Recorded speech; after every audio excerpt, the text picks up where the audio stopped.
ಎಲ್ಲರ ಅಭಿಪ್ರಾಯ ಇರುತ್ತೆ. ಬೇರೆ ವಿರೋಧ ಪಾರ್ಟಿಯವರು ಕೂಡ ಭಾಳ ಒತ್ತಾಯ ಮಾಡ್ತಿದ್ರು. ಈ ವಿರೋಧ ಪಾರ್ಟಿಯವರೆಲ್ಲ ಏನೇನೋ ಮಾತಾಡ್ಬೋದು, ಅದಕ್ಕೆಲ್ಲ ಉತ್ತರ ಕೊಡೋಣ ನಿಧಾನವಾಗಿ. ಯಾರು ಏನು ಹೇಳ್ತಿದ್ರು, ಏನು ಸ್ಟೇಟ್ಮೆಂಟ್ ಮಾಡ್ತಿದ್ರು, ಏನು ಹೇಳ್ತಿದ್ರು, ಈಗ ಅಶೋಕ್ ಏನು ಹೇಳಿದ್ದಾರೆ, ಅದಕ್ಕೆಲ್ಲ ಖಂಡಿತ ಉತ್ತರ ಕೊಡೋಣ.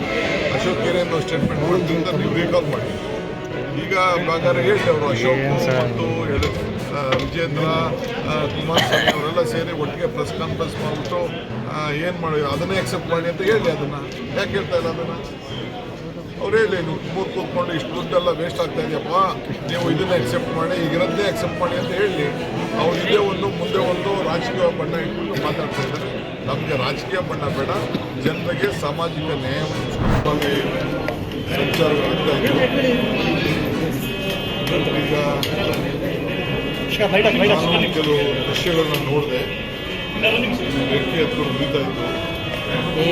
ಭಗವಂತನಲ್ಲಿ ಪ್ರಾರ್ಥನೆ ಮಾಡ್ತೀನಿ, ಹೆಚ್ಚಿಗೆ ಸಾವು ಆಗಬಾರ್ದು ದೇಶದಲ್ಲಿ.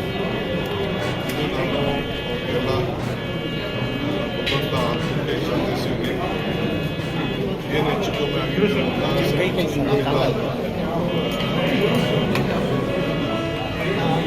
Civil aviation